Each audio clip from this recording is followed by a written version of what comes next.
పూలే front ఆధ్వర్యంలో పత్రికా సమావేశానికి ఇచ్చేసినటువంటి పత్రికా మిత్రులకు మరియు కుల సంఘ నాయకులకు అందరికీ కూడా మరి బీసీ బిల్లు శాసన మండలిలో శాసనసభలో రావడానికి పెట్టినందుకు మరి శుభ సూచకంగా ధన్యవాదాలు తెలియజేసుకుంటున్నాం. ముఖ్యంగా ఈరోజు ప్రెస్ మీట్లో మరి మునురు కాపు సమాజం నుంచి ఆర్వి మహేందర్ గారు, సగర కమ్యూనిటీ నుంచి విజేంద్ర సాగర్ గారు, మరి రజక సంఘం నుంచి దత్తాత్రేయ గారు, ఆర్యకట్క నుంచి సురేందర్ గారు, వడ్డల సంఘం నుంచి మాలయ్య గారు, శాలివాన్ సంఘం నుంచి నరేష్ గారు, మరి పూసల సంఘం నుంచి కోల శ్రీనివాస్ గారు, గౌడ సంఘం నుంచి కీర్తిలత గౌడ్ గారు, వంశీరాజ్ కులం నుంచి మురళి గారు, జోగి కులం నుంచి నరహరి గారు, విశ్వ బ్రాహ్మణ కులం నుంచి మరివిధంగా సాల్వాచారి గారు, పద్మశాలి సమాజం నుంచి విజయలక్ష్మి గారు, మరి వడ్డల సంఘ నాయకులు యువజన మరి యూపీఎఫ్ యువజన నాయకులు అదేవిధంగా ఆలకుంట్ల హరి గారు, అదేవిధంగా రజక సంఘం నుంచి కుమారస్వామి గారు, మరి కుర్మ సంఘం రాష్ట్ర నాయకులు గోరిగ నరసింహ గారు, అదేవిధంగా కార్పొరేటర్ గారు గోపు సదానందం గారు, శాలివాన్ సంఘం రామకోటి గారు, అదేవిధంగా ఓయూ ఉద్యమ నాయకుడు లింగస్వామి గారు, అదేవిధంగా శ్రవణ్ గుర్రం పద్మశాలి సంఘం గుర్రశ్రవణ్ గారు, సిక్లీ గారు హరిదర్శన్ గారు, మరి కార్మిక సంఘ నాయకులు అమ్మాల్ సిరణ గారు, మరి అశోక్ గారు యాదవ్ సంఘం నుంచి అశోక్ గారు, మరి వీరందరం కూడా ఈరోజు యూపీఎఫ్ భాగస్వామ్యం మరి 2024 జనవరి మాసంలో ప్రారంభించుకొని మరి పూలే విగ్రహాన్ని ఏర్పాటు చేసుకోవాలని స్పీకర్ గడ్డం ప్రసాద్ గారికి లేఖ అందించడం స్టార్ట్ చేస్తే నేటికి జనవరి మాసంలో 2 సభలు 2 రౌండ్ టేబుళ్ళు, ఫిబ్రవరిలో 4, మార్చిలో 1, నవంబర్లో 1, డిసెంబర్లో 9, జనవరిలో 1, ఫిబ్రవరిలో 2 బహిరంగ సభలు, మరి రౌండ్ టేబుల్ సమావేశాలు జిల్లాల వారీగా ప్రజలని మరి ఎప్పటికప్పుడు వెండగడుతూ ప్రజలకు కావాల్సిన ఏదైతే బీసీ ఉద్యమానికి కావాల్సినటువంటి ఊపిరి పోస్తూ మెటీరియల్ అందజేస్తూ మా బీసీ కుల సంఘ నాయకులను బీసీలను ఉన్నటువంటి అందరినీ కూడా చైతన్యవంతపరుస్తూ మరి ప్రభుత్వానికి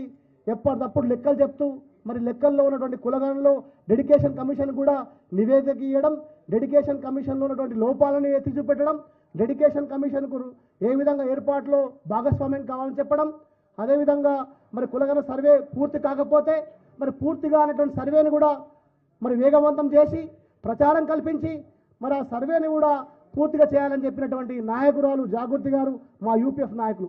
అదేవిధంగా వచ్చే నివేదిక ఆధారంగా మరి బిల్లుల్లో మరి వాస్తవాన్ని కూడా చట్టసభలో కామారెడ్డి డిక్లరేషన్ చెప్పినట్టుగా కాంగ్రెస్ పార్టీ చిత్తశుద్ధి లేదు ఉందో ప్రజలకు అర్థం కావాలంటే బీసీలు బలిపశువులు కావద్దు, బౌద్ధులైన వాళ్ళు రాజ్యాధికారులు రావాలని చెప్పేసి కూడా చట్టసభలో ఖచ్చితంగా అసెంబ్లీ శాసన మండలి సభల్లో 3 బిల్లులు పెట్టాలి. ఆ 3 బిల్లులో రాజకీయంగా మీరు ఇస్తున్నటువంటి కామారెడ్డి డిక్లరేషన్ ఆధారంగా 42% బీసీలకు ఇవ్వాలి. అదేవిధంగా మేమెంతో మాకంతే అయినటువంటి చట్టం ద్వారా 46% చెప్తున్నాం, 46లో బీసీలం ఏదో మేమున్నాం.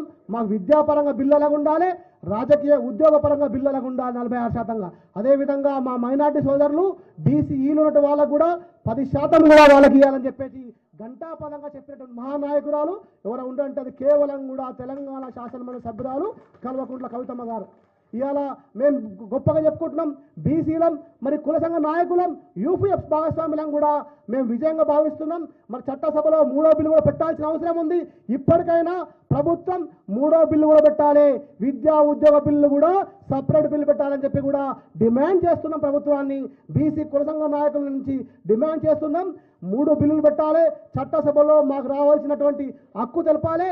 ఇంకోటి పడుతున్నాం, మా పద్మశాలి కులం మేమెంత మాకు లెక్క చెప్పండి, మా ఒడ్డెర కులం మేమెంత మా లెక్క చెప్పండి, మా మునురు కాపు కులం మేమెంతో లెక్క చెప్పండి.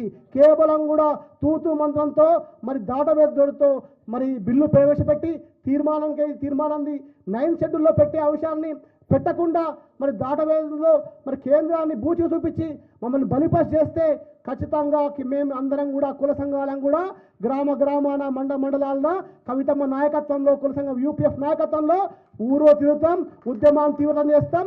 రాబోయే రోజుల్లో ఢిల్లీని కూడా మేము వస్తాం. మీరు చెప్తున్నట్టుగా శాసనసభలో ఏం చెప్పినారు, అఖిల పక్షం ఏర్పాటు చేస్తాం. అఖిల పక్ష నాయకత్వంలో అందరం కూడా ఢిల్లీకి పోదాం, ఢిల్లీలో కావాల్సినటువంటి హక్కు సంపాదిస్తామంటున్నారు. 9 షెడ్యూల్లో పెడతా అంటున్నారు. 9 షెడ్యూల్లో పెట్టేటువంటి అవకాశం ఖచ్చితంగా కూడా మమ్మల్ని యూపీఎఫ్ భాగస్వాములు మేము కూడా మీతో ప్రయాణం చేస్తాం, మీ చిత్తశుద్ధిని తెలుసుకుంటాం. మీరు తప్పు చేస్తున్నారా, ఒప్పు చేస్తున్నారా, మరి తప్పు చేసేటువంటి ప్రయత్నం చేస్తే ఖచ్చితంగా కర్రు కాల్చి వాత పెడతాం, హక్కు సాధిస్తాం, కేంద్రాన్ని కూడా తల వంచి బీసీ బిల్లులో మరి 9 షెడ్యూల్లో చేర్చి తమిళనాడు తరాలో బీసీలకు రావాల్సినటువంటి హక్కులు కూడా సాధించేంత వరకు కూడా మరి కవితమ్మతో పాటు జాగృతికి మరి యూపీఎఫ్ అండదండలు ఎల్లప్పుడూ ఉంటాయి. ఖచ్చితంగా యూపీఎఫ్ భాగస్వామ్యానికి అవకాశం వచ్చినప్పుడు మనందరం కూడా ప్రజా విజయంగా భావిస్తాం, ప్రజల విజయంగా భావిస్తున్నాం. చట్టసభలో రేపు ప్రవేశపెట్టే తీర్మానాన్ని విజయవంతంగా అందరం కూడా బీసీలం కవితమ్మ విజయంగా, తెలంగాణ జాగృతి అధ్యక్షురాలు విజయంగా భావిస్తున్నాం. మరి యూపీఎఫ్ కూడా భాగస్వామ్యం విజయం సాధించుకుంటాం. మరి ఢిల్లీకి కూడా మేము అందరం కూడా పోతాం.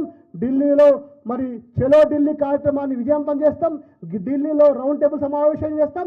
దేశవ్యాప్తంగా ఉన్నటువంటి బీసీ ఉద్యమాన్ని కూడా తెలంగాణ జాగృతి అధ్యక్షురాలు కల్వకుంట్ల కవితమ్మ సారథ్యంలో నాంది పలికే విధంగా కూడా ఈరోజు ఆరంభం కాబోతుంది.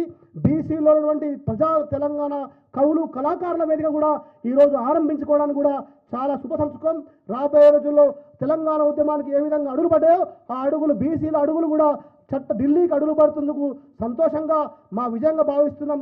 మరొకసారి తెలంగాణ రాష్ట్ర శాసన మండలి సభ్యురాలు, తెలంగాణ జాగృతి అధ్యక్షురాలైనటువంటి కవితమ్మ గారికి పేరున బీసీల పట్ల మీకు చిత్తశుద్ధి ఖచ్చితంగా అనిపించింది. మీరు బీసీలో ఏదో శాసన మండలిలో బిల్లు పెడతానప్పుడే మరి పార్టీ బహిష్కరిస్తే కూడా వాకౌట్ చేస్తే కూడా మీ చిత్తశుద్ధి మాకు అనిపించింది. ఖచ్చితంగా సభలో ఉండి కూడా మీరు బీసీ బిల్లు పెట్టండి, తీర్మానం పెట్టి చేతులుకుంట కాదు, బీసీ లెక్కలు చెప్పాలన్నటువంటి పట్టుబట్టినటువంటి వీర వనితగా బీసీల గొంతుకుగా మేము భావించినాం.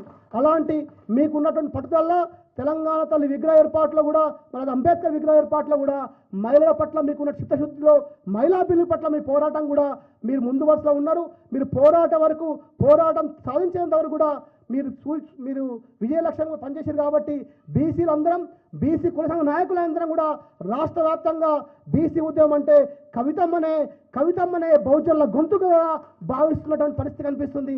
ఖచ్చితంగా మా అమ్మ కవితమ్మ, మేము బీసీలో ఉన్నటువంటి 70 కుల సంఘ నాయకులం కూడా త్వరలో మీతో సమావేశపడతాం, ఢిల్లీకి వస్తాం తల్లి. ఖచ్చితంగా మీతో పాటు రాబోయే రోజుల్లో కేంద్ర సర్కారుకు అయితే 9 షెడ్యూల్లో చెప్పి తమిళనాడు తరాలో మా రాజ్యాధికారం సాధించేంత వరకు కూడా